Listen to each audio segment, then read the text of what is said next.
to make way for the dog. Come on then. Whew. Right then, back to business. I'm Barry from KentClassicalGuitars.co.uk, and I'm here to give a first tutorial for beginners of the classical guitar. So, guitar. What's the first thing, right? You're thinking, okay, hang on. I think I like the guitar. It's a nice instrument. I think I might take that up. But what's your first consideration? Your first consideration is obviously what guitar to get. Where do I start? Right?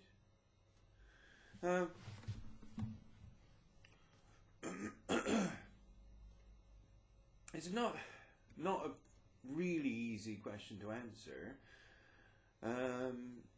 There's so many guitars out there that what I can discuss is options that you've got.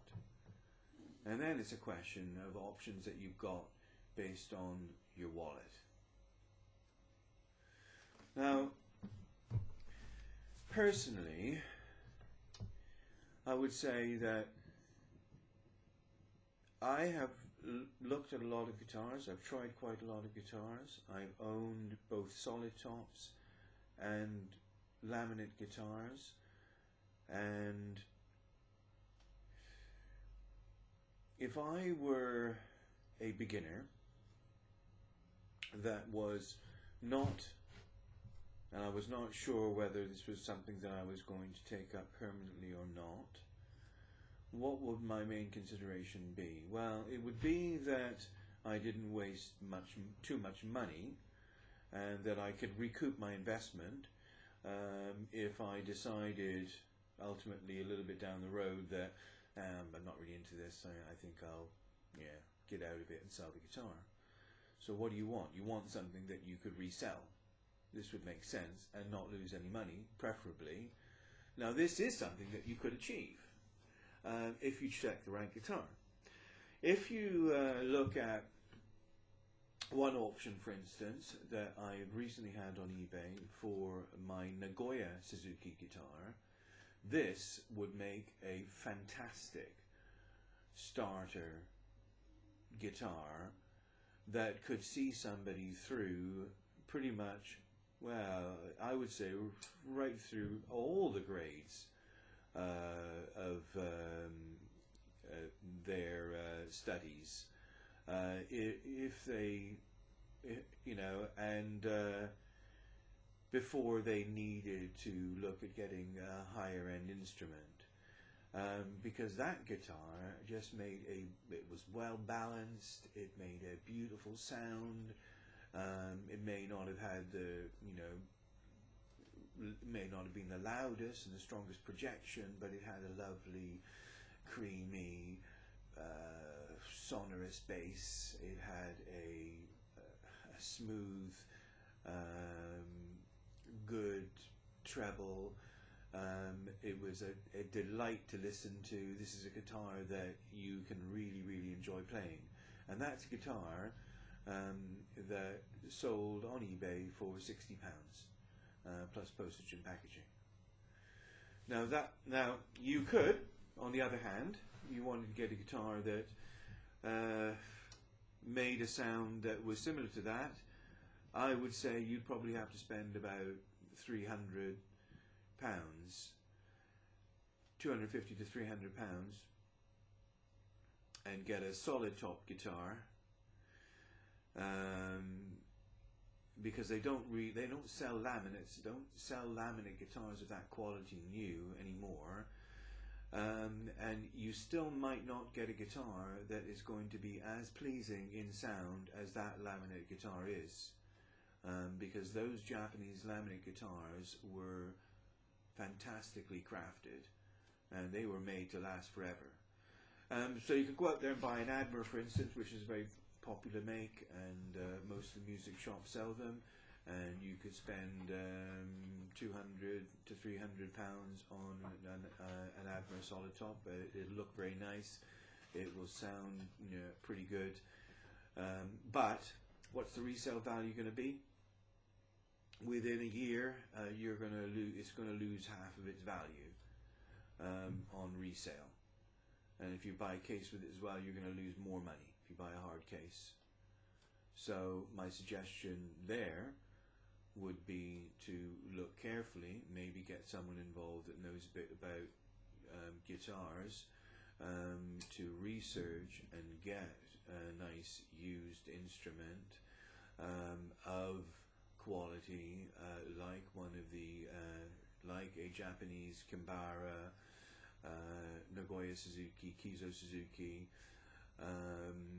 and there are a couple of other good quality Japanese Fender, for instance, some very good Fender Japanese guitars, the FC range. There are some beautifully made and crafted Japanese guitars from vintage, and Yamaha, again, fantastic quality guitars as well, of vintage, that will work really well for a beginner and will sound fantastic, and will be able to be resold well. The thing you will need to check out and make sure of before you buy them is that the action is good, is low enough, that it is at the E string here, that the bottom E at the 12th fret where I'm placing my finger is 4 millimeters or lower. Okay, so this is a question you want to ask any seller. If they can't answer the question, then I would suggest don't buy it. They should be able to answer that question for you, whether the action here at the 12th fret is 4 millimeters or lower, and you need to be able to observe in the picture of how high the saddle is, because if you've got 4 millimeters here and you've still got quite a bit of saddle, then this still could be, the saddle could be sanded down, and you could reduce the action even lower than 4 millimeters. But 4 millimeters is an ideal height for the 12th fret at E, and at the other E down to approximately 3 millimeters. Okay, so that's probably the most important thing to look out for. And these things can be adjusted, you know, fairly inexpensively. Okay, but that as over time action can raise, because the soundboard can raise here a bit because the tension of the strings pulls the board up. Okay, so this is something that you want to be careful of. But a lot of these Japanese instruments were so strongly, and this is one of the benefits of them, they were so strongly manufactured, the laminate tops were so rigid, so that they don't warp, the action stays good on them, even when they're 30, 40 years old. And also, the sound has not depreciated. If anything, they sound better, okay, as they get older. Right? So you can get a guitar that you can cherish and love, and actually love the sound of, for a very, very reasonable price for someone starting out. But be careful about it. The other thing you want to think of is, like my Japanese Nagoya Suzuki, also one of the benefits was, it did have a narrower neck, and this can be of benefit to a younger player or a novice, because you haven't got the same stretch, okay, the same necessity to stretch as far, because the neck is narrower. All right, the normal width of a Spanish guitar is 52 millimeters here, but I believe my Nagoya Suzuki was 50, 49, something like that here. Okay, so that made a positive difference. It's not necessarily ideal, but just a few millimeters difference can actually assist the beginner rather than be a problem. For the more experienced guitarists, they would definitely rather have the normal width of the neck. Okay. Other things to look out for then. It's difficult in eBay auctions. I mean, pictures are good. You can definitely see the finish on the guitar.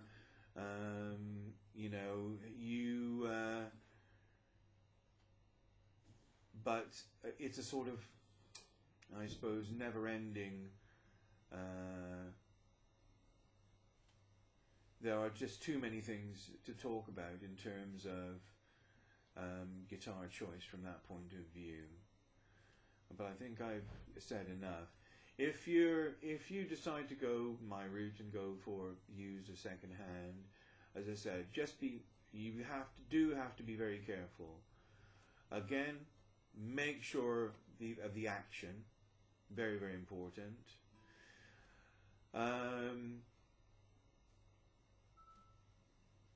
And make sure of the quality in terms of the make.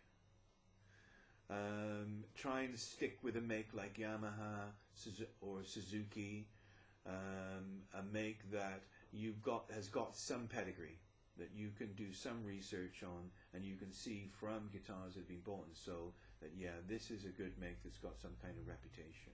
Okay, as a Japanese make that has been bought and sold and stood the test of time, and something that you can rely on. All right. But you can be pretty much guaranteed you're going to get a good guitar, and I would really recommend the Suzuki's, having had first-hand experience of them. Okay, and the Nagoya Suzuki in particular, absolutely fantastic, beautiful sound. You can get a guitar, that make of guitar, in good condition.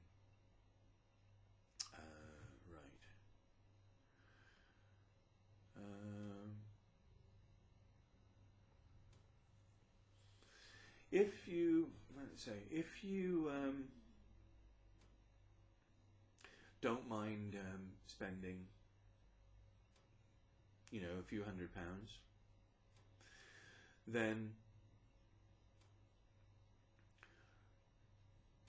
I think the most important thing would be to try some guitars out. Now, it's difficult, obviously, starting out, if you've got no guitar playing experience, to make any sort of reasonable judgment about the sound of a guitar.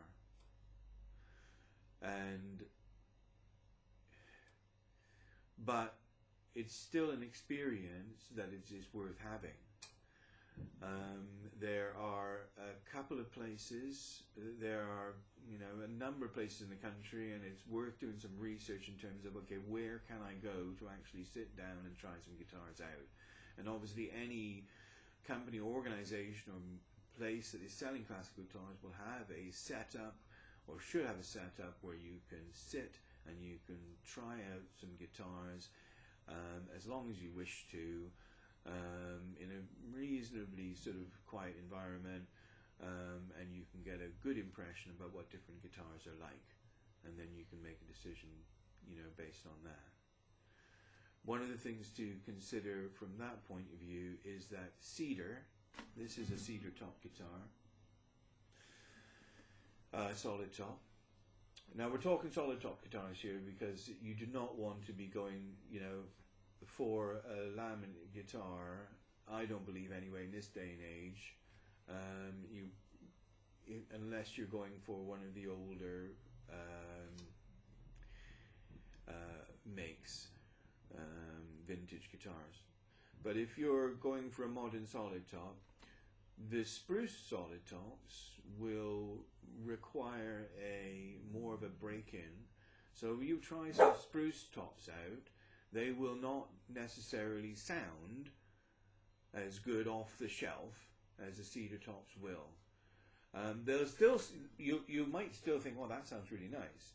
But one thing, bear in mind with the spruce top, that it will get better. Whereas the cedar top may not improve as much as the spruce top will. Okay, so that's one thing. But there are also differences in sound between spruce and cedar, which you would be worth investigating too if you're thinking about spending more than a couple of £100 on a starter guitar. Okay, so that's part one, classical guitar for the beginner, starting out. Okay.